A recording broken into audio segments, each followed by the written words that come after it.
ये है एक ऐसी लड़की की कहानी जो शहर में आई एक विनाशकारी सुनामी के चलते बीते कुछ सालों से एक बिल्डिंग में फंसी हुई है। वो चाहकर भी वहां से निकल नहीं सकती। पूरा शहर समंदर बन चुका है जो शार्क और पिराना जैसी कई खतरनाक मछलियों का बसेरा है। ऐसे में ये देखना दिलचस्प होगा कि आखिर जिंदगी और मौत के बीच फंसी वो लड़की कैसे खुद को जिंदा रख पाती है और इन सब से बाहर निकलने के लिए क्या क्या जुगाड़ करती है। मूवी स्ट्राइप के पिटारे से निकली आज चाइनीज सर्वाइवल मूवी द काम बियॉन्ड। दोस्तों, हमारी एम्प्टी फैमिली 3 लाख पूरे होने में बस कुछ ही दूर है। आपके ढेर सारे प्यार और सपोर्ट से हम सभी यहाँ तक पहुँचे हैं। हमसे कहानी सुनना आपको अच्छा लगता है तो प्लीज आपकी तरफ से भी थोड़े लाइक, शेयर, हर्ट्स, कमेंट्स पक्के से करें। तो फिर चलिए अभी फिलहाल ये कहानी सुनते हैं। कहानी की शुरुआत हांगकांग में आई एक भयानक सुनामी से हुई। ये सुनामी इतनी खतरनाक है कि अपने साथ साथ लाखों लोगों का घर उजाड़ देती है। ना जाने कितने लोग इस हादसे में गायब हो चुके हैं, कितने मर चुके हैं। इस प्रलय में वही जिंदा बच पाया जो अपनी जान बचाने के लिए ऊंची ऊंची इमारतों के ऊपर छुप गए थे और उन्हीं भाग्यशाली लोगों में से एक थी आशा। अब इस हादसे को 5 साल बीत चुके हैं, लेकिन आज भी आशा उस दर्दनाक दौर से बाहर नहीं निकल पाई। उसे आज भी वो सपने आए दिन परेशान किया करते हैं। आज एक बार फिर आशा ऐसे ही सपने से उठती है और अपने डर पर काबू पाने के बाद रोजाना की तरह उम्मीद की एक नई किरण ढूंढने के लिए निकल पड़ती है। वो उजड़ चुके शहर के बीचों बीच बनी एक ऊंची इमारत में अकेली रहती है। यहाँ उसके आसपास दूर दूर तक कोई भटकने वाला भी नहीं है। वो कहने को तो शहर में है, लेकिन ये जगह उसके लिए किसी कब्रिस्तान से कम नहीं। उसने अपने आप को जिंदा रखने के लिए इमारत की हर मुमकिन जगह पर खुफिया जगह बनाकर रखी है। इमारत के कूड़े कबाड़ में ही अपनी चीजें छुपा कर रखती है। सुबह उठकर छत पर जाती और शहर का बदरंग नजारा देखकर अपने गुप्त भंडार में जमा किए गए बारिश के पानी को निकालती, उसे गर्म करती और अपने लिए कॉफी बनाती। अपने मिजाज को ताज़ा करने के लिए उसने रेडियो निकाली और हेडफोन लगाकर गाने सुनने लगी। दोस्तों, जीने के लिए 3 चीजें ही तो जरूरी है, रोटी, कपड़ा और मकान। यहाँ कपड़ा और मकान तो आशा के पास है, लेकिन रोटी की व्यवस्था करना उसके लिए रेगिस्तान में पानी ढूंढने जैसा है। इसीलिए वो खाने से ज्यादा पीने के पानी पर ध्यान देती। साफ पानी के लिए वो पूरी तरह ओस के बूंदों पर निर्भर है, जिसे रोजाना किसी साफ कपड़े से बूंद बूंद जुटाकर सागर बना रही है। फिर इकट्ठा किए गए इस पानी को वो एक बोतल में भरकर बिल्डिंग के अलग अलग जगहों में छुपा देती और साफ पानी की सभी बोतलों का हिसाब किताब भी रखती, ताकि उसकी जान प्यास से तो ना जाए। यहाँ सभी जरूरी चीजों को छुपाने के पीछे का कारण सिर्फ ये है कि शहर में उसके अलावा कुछ और लोग भी जिंदा बचे हैं जो अब खाने पीने की चीजों के लुटेरे बन बैठे हैं। उसने नाश्ते के लिए इंस्टेंट नूडल्स बनाकर अपना पेट भरा। ये खाते हुए आशा अपने पुराने दिनों को याद करने लगी, जब बिना किसी चीज की परवाह किए अपने दोस्तों के साथ वो लाजवाब खानों का आनंद उठाया करती थी। मगर न जाने उसके हंसते खेलते शहर को किसकी बुरी नजर लग गई। जो कभी पूरी दुनिया के पर्यटकों का केंद्र हुआ करता था, आज वहाँ कोई सपने में भी नहीं जाना चाहता। जिस परिवार के साथ वो सारे सपनों को साकार करने में लगी थी, अपने दोस्तों के साथ हंसी लम्हे जुटा रही थी, आज बदकिस्मती से उसके पास कुछ भी नहीं बचा। एक ही झटके में हांगकांग में आई सुनामी ने उससे सब कुछ छीन लिया। इसके बाद वो उठकर अपने आसपास की चीजों को दूरबीन से देखने लगी। उसने देखा एक इमारत जो पानी में बरसों से पड़े पड़े कमजोर हो जाने की वजह से नीचे गिर जाती है। सारा शहर अभी भी पानी से भरा हुआ है। ऐसा लग रहा है जैसे वो किसी समंदर के किनारे रहती है। फिर उसे दूसरी इमारत में शहर के बचे हुए और भी लोग दिखाई दिए जो अभी तक जिंदा है। तभी आशा को पानी में तैरता हुआ एक बक्सा दिखा। ऐसी कोई भी चीज तैरकर उसके पास आना उसके लिए किसी लॉटरी से कम नहीं होती। क्या पता किसमें क्या जरूरत की चीजें निकल आए। और फिर वो भागते हुए निचले मंजिल पहुंची। एक तीर की मदद से उस बक्से को दबोचा, लेकिन पानी में मौजूद मछलियां उस बक्से को छोड़ने को तैयार ही नहीं। उसे खींचातानी की कोशिश में आशा को चोट लग जाती है। हालांकि काफी खींचतान के बाद उसके हाथ वो बक्सा लग ही गया, लेकिन चोट भी गहरी लगी है। अब उसने बक्से को बड़ी ही उम्मीद से खोला, लेकिन उसपे कुछ बेकार डब्बों और एक शराब की बोतल के अलावा और कुछ नहीं निकला, जिसे लेकर वो ऊपर छत पर आ गई और अपने घाव को उसी शराब से साफ करने लगी। शाम हो गई। आशा को चिल्लाने की आवाज सुनाई दे रही है। उसने छत पे जाकर दूरबीन की मदद से देखा कि सामने से हिंसक लुटेरों की 2 नाव आ रही है जो आस पड़ोस पर हमला करके उसकी ही तरफ बढ़ रहे हैं। वो एकदम खौफ में आ गई और जल्दी जल्दी अपना सारा खुफिया सामान कूड़े कचड़े के बीच में छुपा दिया। फिर अपने बिस्तर को ढका और बरामदे में कुछ गंदगी भी बिछा दी ताकि लुटेरों को ऐसा लगे कि ये जगह खंडहर पड़ी है। अब वो खुद एक खाली पड़े कमरे के नकली दीवार के पीछे छुप गई। सोचकर भी हमारी रूह कांप जाएंगी कि कितना खौफनाक मंजर होगा ये, जहां इंसानियत बिल्कुल खत्म हो चुकी है। एक तरफ कुदरत की कहर तो दूसरी तरफ बचे लोगों में जिंदा रहने की मार। लुटेरे उस कमरे में दाखिल हुए। आशा उस नकली दीवार के ठीक पीछे सांसें रोक कर बैठी है। चारों तरफ देखने के बाद उन लुटेरों को वहां उनकी कोई काम की चीज नहीं मिली।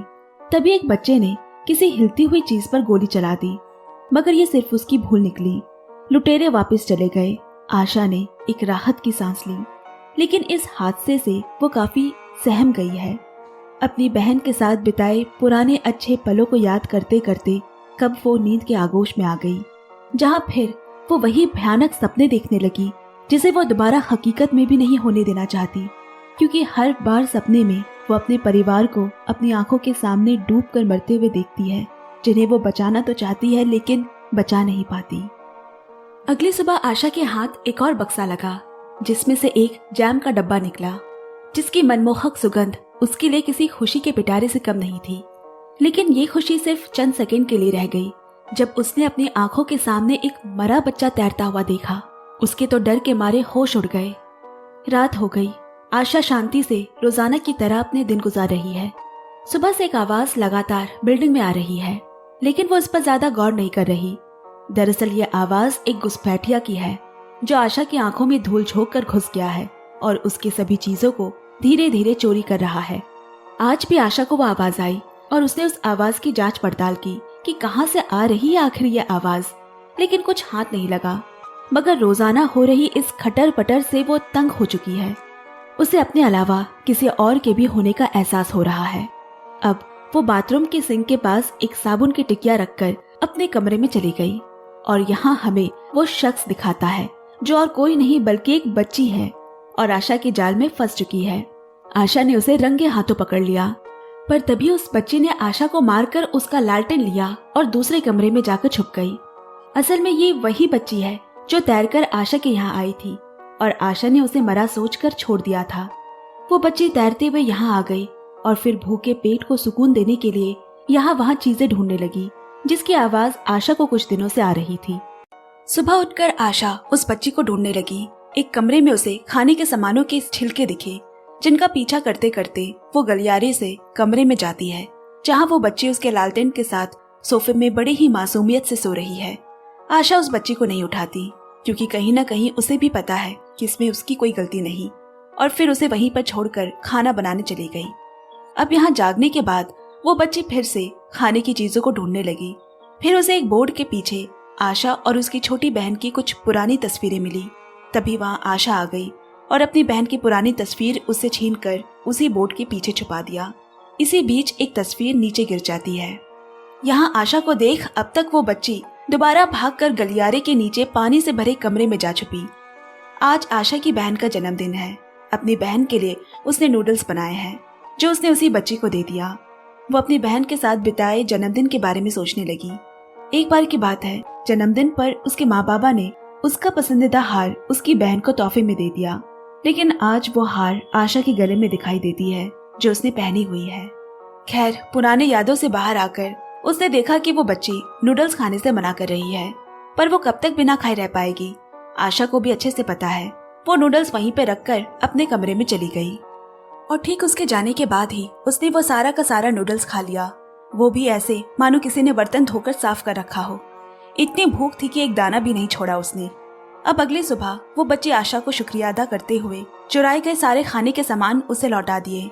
उस छोटी सी बच्ची को भी समझ है कि उसने गलत किया है। अब दोपहर में आशा ने दोनों के लिए ही नूडल्स बनाया। ऐसे ही धीरे धीरे उनके बीच नजदीकियां बढ़ने लगी। अब तो वो आशा के साथ उसी के बिस्तर में बगल में भी सोने लगी। उसे अपनी माँ की बहुत याद आती है, लेकिन उसकी माँ को ढूंढने से पहले जरूरी है उनका जिंदा रहना, और ये बात आशा अच्छे से समझती है। अब उस बच्ची ने अपना नाम हेई बताया। वो आशा से घुलने मिलने लगी है। अब अगली सुबह दोनों उठे आशा उसे अपने रोजमर्रा के काम बता रही है। खेलते खेलते हेई से छत के दरवाजे पर लगा एक लाल टेप निकल गया, जिससे कि दरवाजा दूसरी तरफ से बंद हो गया। ये देख आशा काफी परेशान हो गई, क्योंकि दरवाजे का लॉक खराब था और वो सिर्फ एक ही तरफ से खुलता है। लगता है उसे अब यही दिन गुजारने होंगे। यही सब सोचते सोचते देखा कि अचानक दरवाजा खुल गया। दरअसल ऐसा कोई दरवाजा नहीं है जिसे वो नन्ही हेई न खोल सके, क्योंकि वो इसमें माहिर है।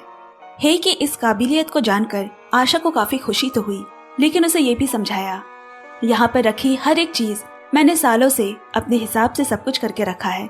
तुम गलती से भी उनके साथ छेड़खानी मत करना और ना ही किसी तरह का शोर शराबा, वरना लुटेरे यहाँ कभी भी आ सकते हैं। आशा की सुनसान जिंदगी में हेई का आना बिल्कुल वैसा ही है जैसे वो कुछ सालों पहले अपनी बहन के साथ दिन गुजारा करती थी। उसने हेई से ये भी कहा, अगर लुटेरे आए तो हम एक खुफिया दीवार के पीछे छुप जाएंगे। पर हेई उसे यहाँ से जाने को कहती है, क्योंकि कहीं न कहीं उसे इस बात का एहसास हो गया है कि ये बिल्डिंग और इसके आसपास की जगह बेहद खतरनाक है। परंतु आशा उस बिल्डिंग को अपना घर बना चुकी है और वो वहाँ से कहीं जाना नहीं चाहती। इसी दौरान आशा को ध्यान आया कि उसका वही हार कहीं खो गया है जो उसकी बहन की आखिरी निशानी थी। हो ना हो ये हेई ने ही चुराई है। उसने हेई से सीधा इस बारे में पूछा और उस पर चोरी का इल्जाम भी लगाया। इस तरह बिना जाने उस पर चोरी का इल्जाम लगाना हेई को काफी बुरा लगा। उसने आशा के कमरे से अपना सारा सामान उठाया और दूसरे कमरे में चली गई। ये सब देखकर आशा को भी बुरा लगा, लेकिन वो समझ नहीं पा रही कि आखिर वो उसके साथ ऐसा क्यों कर रही है। इसी के साथ हम अतीत में चले गए। आशा के उसके माता पिता से संबंध बहुत अच्छे नहीं थे। वो उससे ज्यादा उसकी बहन को मानते थे, क्योंकि वो छोटी थी और ये देखकर आशा को काफी जलन भी होती, जिससे उसका हर दम अपनी बहन से झगड़ा हुआ करता। अब सुबह खाना खाने के बाद आशा ने देखा कि जो पानी वो बचा कर रखा करती थी वो कम हो गया है। जब वो इसका पता लगाने गई तो उसकी आंखें खुली की खुली रह गई। सारा साफ पानी हेई ने अपने कपड़े धोने में इस्तेमाल कर लिया है। आशा के इतने सालों की मेहनत में पानी फिर गया। अब फिर से एक बार रात में आशा को वैसा ही कुछ खौफनाक सपना आया, लेकिन इस बार ये कुछ ज्यादा ही डरावना था। उसने देखा कि उसकी बिल्डिंग में दोबारा से सुनामी आई है और पूरी की पूरी बिल्डिंग में पानी भर गया है। वो जान बचाने के लिए इधर उधर भाग रही है। सपने में वो जोर जोर से चिल्लाने लगी। हेई ने आकर उसे संभाला। अब आशा और हेई को चूंकि साथ रहना है तो वो उसे सारी चीजें समझा रही है कि बिजली के साथ साथ पानी कैसे बचाया जाएगा। उसे रेडियो चलाना भी सिखाती है। दोनों की अच्छी बन रही है। अब बात करते करते हेई एक बंद रूम के पास गई और उसे खोलने की कोशिश करने लगी, पर आशा ने उसे ऐसे करने से रोका और कहा, इस कमरे में बहुत ही सड़ी सी बदबू आती है, इसलिए तुम इसे भूलकर भी कभी मत खोलना। ऐसे ही कुछ दिन बीत गए। एक दिन हेई छत पर बैठे रेडियो सुन रही है, लेकिन कोई गाना नहीं, बल्कि वो समाचार सुन रही है। खबर आ रही है कि सरकार ने हांगकांग शहर में आई आपदा में बचे लोगों को दूसरे शहर भेजने का बंदोबस्त किया है। हाय ने आशा को भी इसके बारे में बताया और उसे भी यहाँ से चलने को कहा, लेकिन आशा ने कहीं भी जाने से मना कर दिया, जिस पर हेई उसे डरपोक कहकर मजाक उड़ाने लगी। पर आशा जानती है कि इस इमारत के बाहर निकलते ही कितना खतरा उनका इंतजार कर रहा है। पानी में मौजूद बड़ी बड़ी जानलेवा मछलियों के साथ साथ डाकुओं का गैंग, ऊपर से रास्ता भटकने का डर, यही सब चीजें उनकी आजादी के रास्ते रुकावट बन सकती है। पर हेई पूरी जिंदगी इस तरह से नहीं रहना चाहती। उसने जाने का फैसला कर लिया। उसने पानी की बोतलों से एक नाव बनानी शुरू की। साथ ही उसके पास एक गन भी है, जिससे वो खुद का बचाव कर सकती है। गन देखकर आशा हेई को डांटने लगी, अगर ये गलती से भी चल गई तो यहाँ पर लुटेरों के भरमार आ जाएंगे और वो तुम्हें जिंदा नोच डालेंगे। कहते कहते आशा थोड़ी भावुक हो गई और अपने अतीत के यादों में खो गई। दरअसल आशा के उसके माँ बाबा से हमेशा लड़ाई झगड़ा होता, क्योंकि वो उसकी छोटी बहन को जरूरत से ज्यादा प्यार करते थे और उस पर रत्ती भर ध्यान नहीं देते। इन सब चीजों से तंग आकर एक दिन आशा घर छोड़कर भी जा रही थी, लेकिन उसकी बहन ने उसे रोक लिया। वो इन्हीं यादों में गुम थी। वही टूटा हुआ हार दीवार के किनारे पड़ा हुआ मिला। आशा ने उसे उठाकर अपने सीने से लगा लिया और हेई से इसकी माफी भी मांगी। अगले दिन बहुत जोरों की बारिश हो रही है। दोनों छत पर मिलकर इस साफ पानी को हर मुमकिन चीज में हो सके इकट्ठा कर रहे हैं। अब तो इमारत की खस्ता हालत देखकर आशा भी ये अनुमान लगा चुकी है कि ये ज्यादा दिनों तक टिकने नहीं वाला और कभी भी गिर सकती है। उसे अब एक नया ठिकाना ढूंढना होगा और अब की बार दोनों साथ मिलकर एक नाव बनाने लगे।